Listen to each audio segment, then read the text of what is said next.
This is my second trip to Tunisia, where I've been working on food safety. My first trip was in 2003, where I had the pleasure of working with Tunisian aquaculture and seafood producers. This time I've been primarily working with the sectors that are preparing to show their products in New York in June. It's included olive oil, dates, candy, confectionaries, frozen, otherwise canned and otherwise preserved fruits and vegetables. So a number of good products. The findings, I guess, really discuss two different things. One, what are the companies like? And the second is, what are the government support for those companies? First of all, as far as the companies and the facilities are concerned, they're some of the best state-of-the-art in the nation. For instance, there's a olive oil plant that just opened up in the Kasserine area. It's as modern as any I've ever found anywhere in the world, not just in this area. Also, there's a lot of expansion and modernization. Obviously, there's a lot of optimistic concerns in the future about export from Tunisia, and rightly so. So many companies are putting in brand new equipment and much better lines, and at the same time making sure their buildings are being brought up to current standards of good manufacturing practices, which is the measurement of the sanitation capability of a building.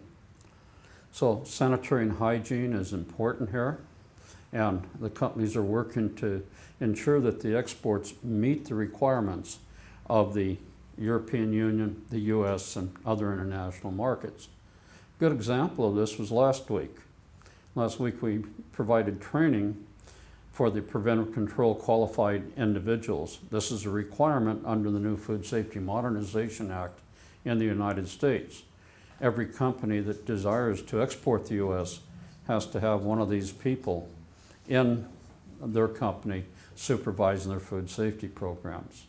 The fact that over 50 people attended that, it was very, very significant.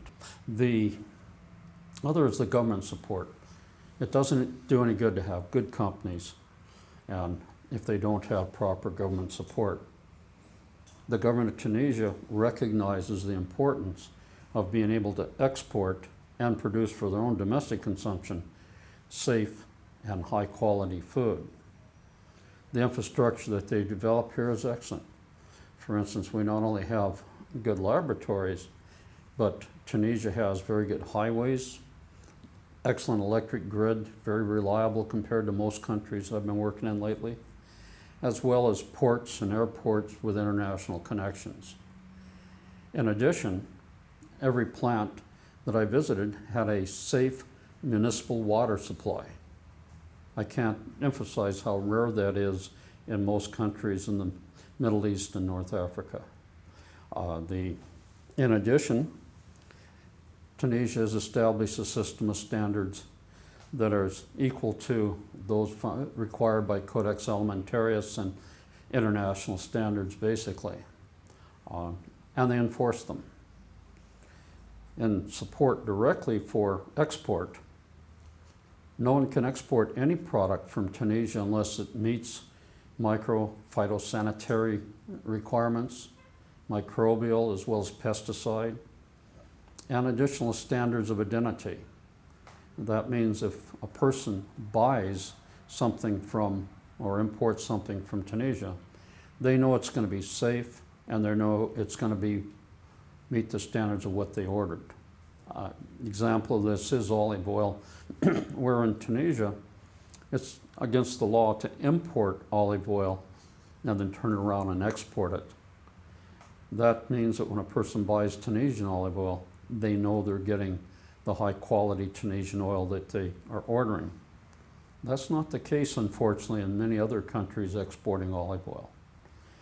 So in summary, the private sector and the government are focused on producing and safe products and maintaining a reputation well earned of integrity and quality from Tunisia.